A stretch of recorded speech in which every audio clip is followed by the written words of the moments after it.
Selective focus is a useful technique in photography used to eliminate distractions and bring the viewer's attention to the main subject.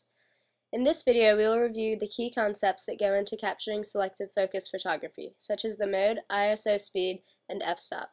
You should already have an understanding of zooming in, manual focus, and the difference between foreground and background. Here are some good examples of selective focus photography.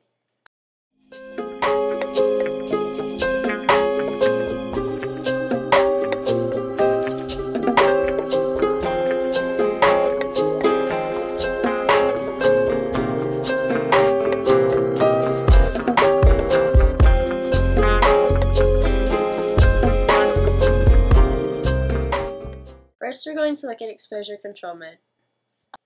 Adjust your exposure control to aperture priority mode. It will show up as an A on the Nikon cameras and AV for Canon cameras. Aperture priority mode allows you to change f-stop while your camera's meter adjusts for the correct shutter speed. If there is not enough light for good exposure, enlarge the aperture and remeter the scene. Always remember, a larger aperture means a smaller f-stop setting. Now we will be introducing the ISO settings. This example shows the difference between a high ISO and a low ISO. To get the best results, set up your camera to the following settings. Adjust your ISO speed to your particular environment. Now it's time to adjust your f-stop. F-stop is the measurement of the opening of the lens. It controls the depth of field, amount of light that passes through, and basically what type of photo will be taken.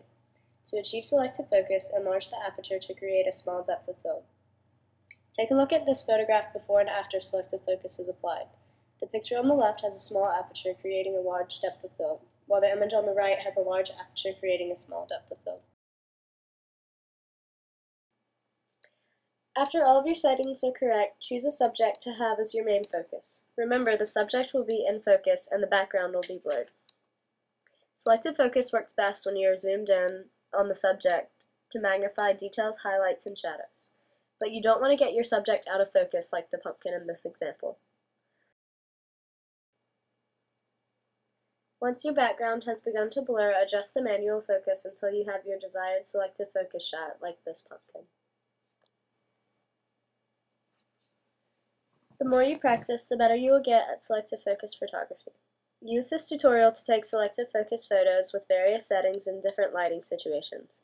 Compare your results and take note of what works best.